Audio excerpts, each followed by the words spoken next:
नमस्कार दोस्तों, मैं दिव्यांश आप सभी का स्वागत करता हूं आपके अपने चैनल दिव्यांश पाठशाला में। भारतीय राज्य व्यवस्था के आज के सेशन में आप सभी का विशेष स्वागत है। यह हम लोग चर्चा करेंगे भारतीय संविधान के स्रोत, इसके भाग, साथ में इसकी अनुसूचियों के बारे में। इस क्लास की मुख्य खासियत यह रहेगी कि हम लोग टारगेट रखेंगे 30 डेज का, ताकि उत्तर प्रदेश पुलिस के एग्जाम से पहले आप लोगों का कवर हो जाए। जो लोग यूपी पुलिस के एग्जाम दे रहे हैं उनमें से मैक्सिमम लोग ऐसे भी होंगे कुछ जो उत्तर प्रदेश अधीनस्थ सेवा चयन यूपी ट्रिपल एस सी में जूनियर असिस्टेंट का भी एग्जाम दे रहे हो। तो आप सभी लोग आप सब 5 4 3 2 1। नमस्कार दोस्तों, मैं दिव्यांश आप सभी का स्वागत करता हूं आपके अपने चैनल दिव्यांश पाठशाला में। भारतीय राज्य व्यवस्था के आज के सेशन में आप सभी का विशेष स्वागत है। यहाँ हम लोग चर्चा करेंगे भारतीय संविधान के स्रोतों के बारे में, इसके भाग के बारे में, साथ में अनुसूचियों के बारे में कि भारतीय संविधान में जो 12 अनुसूचियां हैं उनमें किस अनुसूची में किस विषय के बारे में विस्तृत रूप से चर्चा की गई है। तो चलिए आज के सेशन को स्टार्ट करते हैं। आज के सेशन को स्टार्ट करने से पहले हम लोग चर्चा कर लेते हैं कि इस सेशन में क्या क्या होगा। सबसे पहले तो हम लोग थ्योरी, लास्ट में इसकी पीडीएफ किस तरह से मिलेगी और एमसीक्यूज के बारे में चर्चा करें कि एमसीक्यूज कहाँ से किस तरह से होंगे। तो चलिए आज के सेशन को स्टार्ट करते हैं। सबसे पहले भारतीय राज्य व्यवस्था में हम लोग स्रोत के बारे में चर्चा करते हैं। जैसा कि आप सभी को पता है कि भारतीय संविधान को उधार का थैला भी कहा जाता है। आपसे क्वेश्चन ये भी पूछ सकता है उधार का थैला क्या है। उधार का थैला हमारी भारतीय संविधान है। वो भी किस लिए कहा जाता है, क्योंकि भारतीय संविधान में कई ऐसे टॉपिक्स हैं जो अलग अलग देशों से लिए गए। पहले जो भारतीय संविधान के निर्माता तो उन्होंने लगभग हर एक देश के संविधान को पढ़ा। उनमें से जो अच्छे-अच्छे पॉइंट्स थे, जो की फैक्टर्स थे, उन की फैक्टर्स को उठा के भारतीय संविधान में शामिल कर लिया। मतलब भारतीय संविधान है क्या, अलग-अलग देशों के अच्छे-अच्छे संविधान के सारे प्रारूप भारतीय संविधान में शामिल हैं। इनमें से अगर सबसे बड़ा भाग के बारे में चर्चा करें तो भारत शासन अधिनियम 1935, क्योंकि भारतीय संविधान को बनाने के लिए मील का पत्थर साबित होता है। भारतीय शासन अधिनियम 1935 जो है भारतीय संविधान के निर्माण में ये मील का पत्थर साबित होता है। इसके लगभग 2/3 पार्ट्स को सेम टू सेम या कुछ आंशिक परिवर्तन के साथ तो स्वीकार कर लिया गया।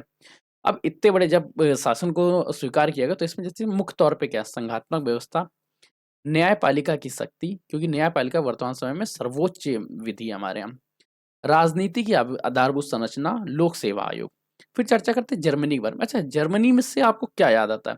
आपसे जर्मनी से याद आया होगा आपको हिटलर के बारे में। तो क्या लगता है आपको, जो इमरजेंसी है, इमरजेंसी को हिटलर से ज़्यादा अच्छा कौन समझ सकता है? इसलिए जब हम लोगों ने जर्मनी के संविधान को पढ़ा तो हम लोगों ने देखा यहाँ पर हिटलर का आपातकाल बहुत अच्छा था। इसलिए हम लोगों ने आपातकाल जर्मनी से ले लिया। अब आपसे क्वेश्चन इस तरह से पूछा जाएगा कि मूलकर्ता किस देश से लिए गए हैं?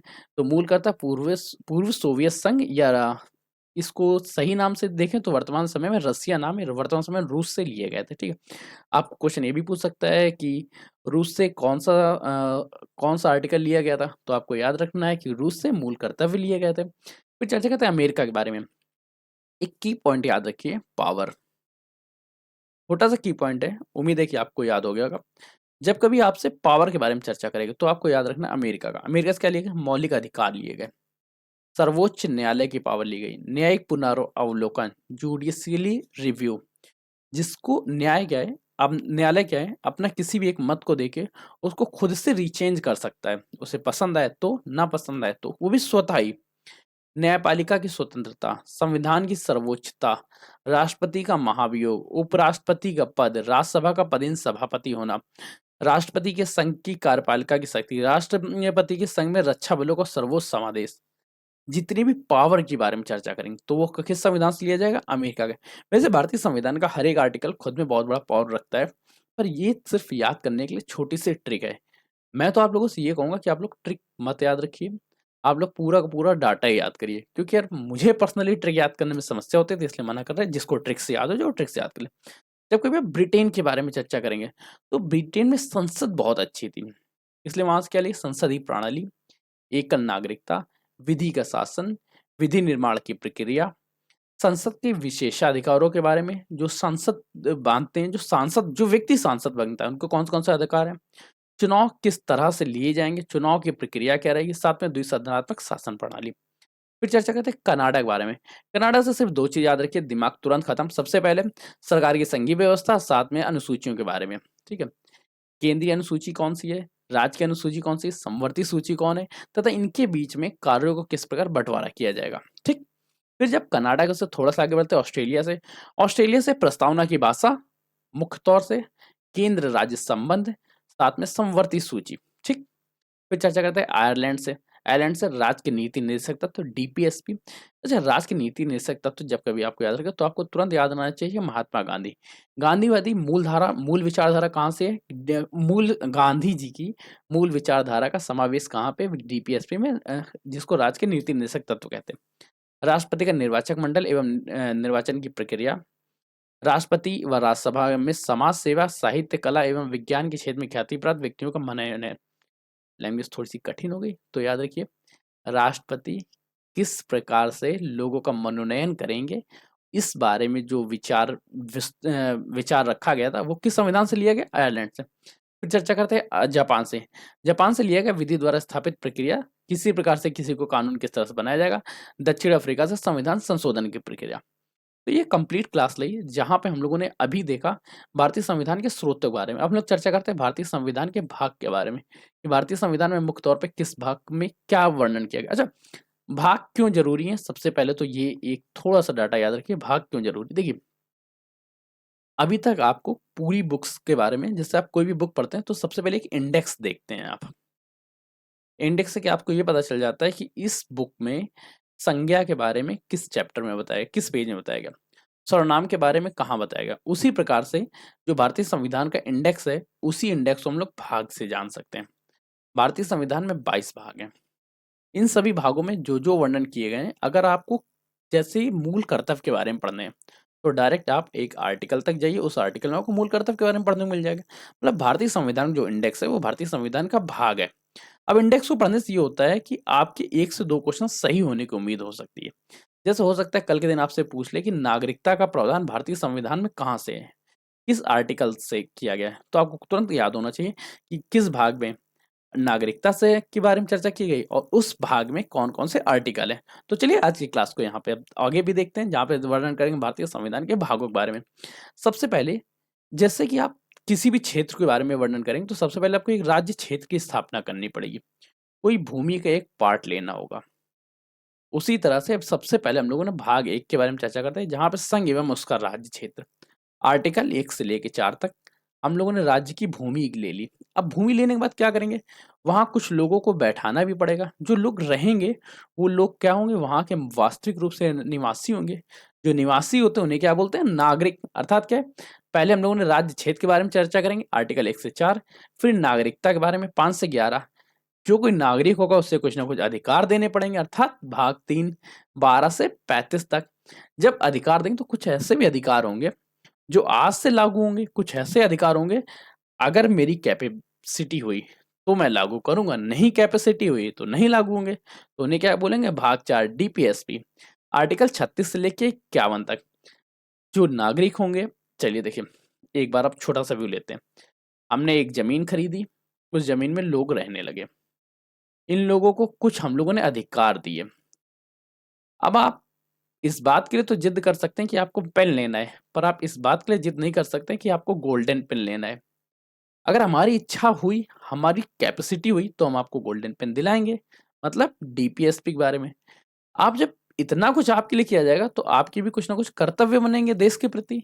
तो जब आपके कर्तव्य बनेंगे तो उसका वर्णन किसमें? के भाग 1 में, भाग चौथे के ए में या चौथे के का में मौलिक अधिक कर्तव्य। मौलिक कर्तव्य से बाद में हम लोग चर्चा करेंगे भाग 5 संघ कार्यपालिका के बारे में, आर्टिकल 52 से लेके 151 तक।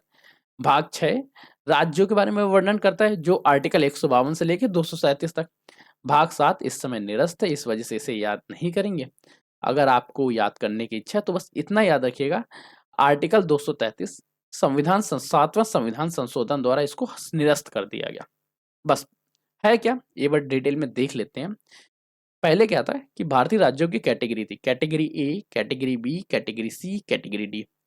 इन सभी कैटेगरी को समाप्त करके सिर्फ 2 कैटेगरी रखी गई, 2 तरह के राज्य बनाए गए। एक राज्य, दूसरा यूनियन टेरिटरी या केंद्र शासित प्रदेश के बारे में। भारत में जो वर्तमान समय में 29 राज्य, 7 केंद्र शासित प्रदेश हैं, उनका स्वरूप पहले 4 कैटेगरी में होता था। इस बारे में वर्णन भाग 7 में किया गया था, पर यह अब निरस्त है, इसलिए इससे कोई क्वेश्चन नहीं आएंगे। फिर चर्चा करते हैं भाग 8 के बारे में। भाग 8 क्या है? संघराज क्षेत्र के बारे में वर्णन करता है, आर्टिकल 239 से लेकर 242 तक।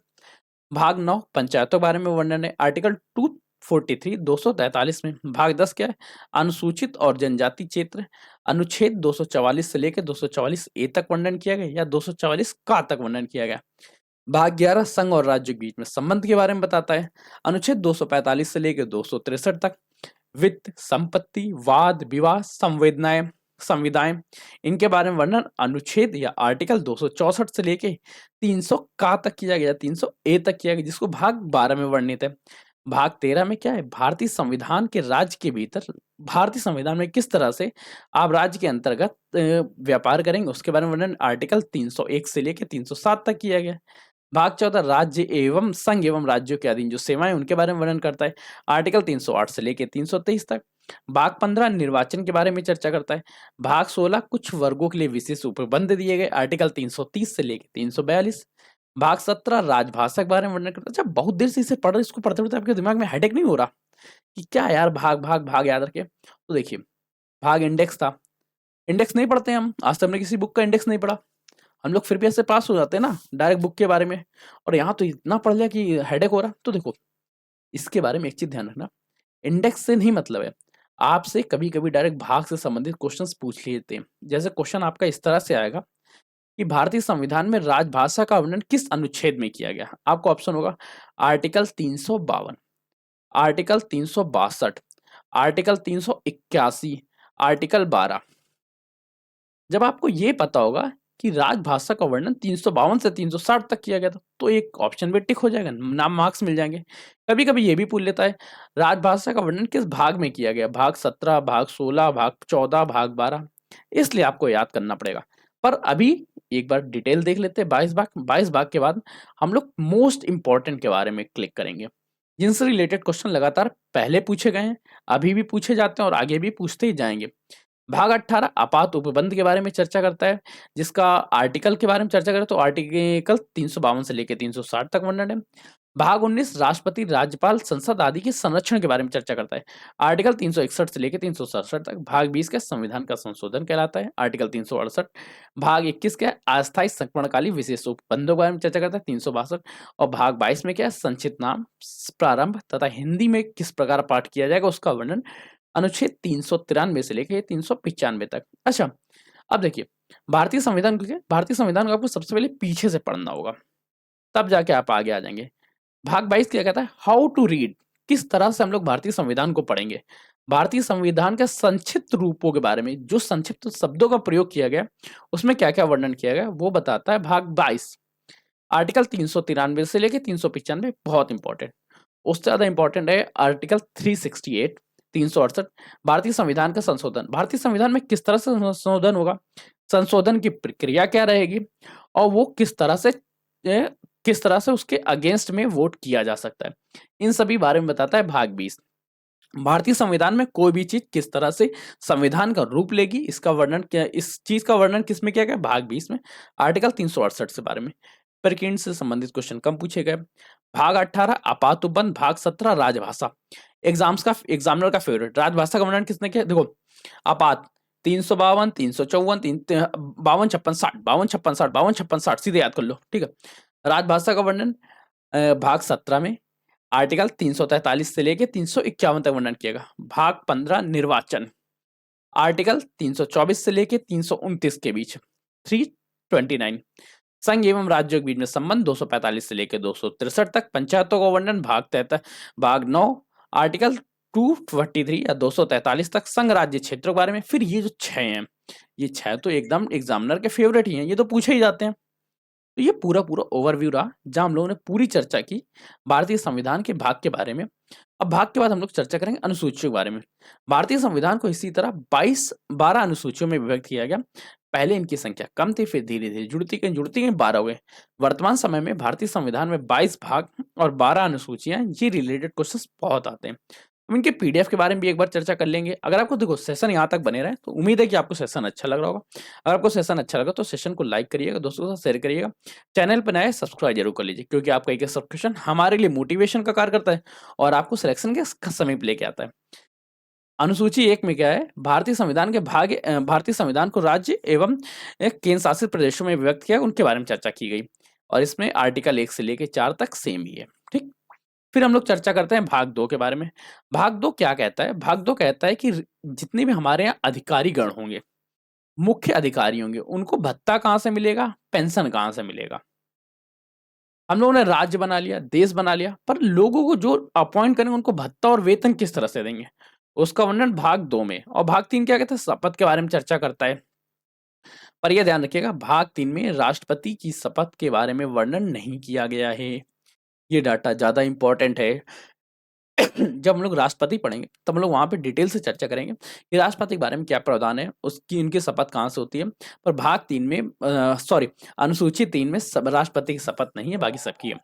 वेतन के बारे में राष्ट्रपति, उपराष्ट्रपति, लोकसभा के अध्यक्ष, लोकसभा के अध्यक्ष, उपाध्यक्ष, कैग हो गए, सर्वोच्च न्यायालय के जस्टिस, उच्च न्यायालय के न्यायाधीश हो गए आदि, मतलब जितने भी संवैधानिक पद पे व्यक्ति हैं, शीर्ष व्यक्ति हैं, उन सबको वेतन किस तरह से दिया जाएगा। अनुसूची 3 शपथ के बारे में चर्चा करता है, मंत्रियों की शपथ, सांसदों की शपथ, विधायकों की शपथ, पर इसमें राष्ट्रपति जी की शपथ नहीं है। भाग 4 क्या कहता है? विभिन्न राज्यों और केंद्र शासित प्रदेशों में राज्यसभा के सदस्यों की संख्या क्या होगी? किस प्रकार से राज्यसभा में सदस्यों का निर्धारण होगा तथा उनकी संख्या का निर्धारण कैसे होगा? इसके बारे में चर्चा क्या करता है? अनुसूची 4।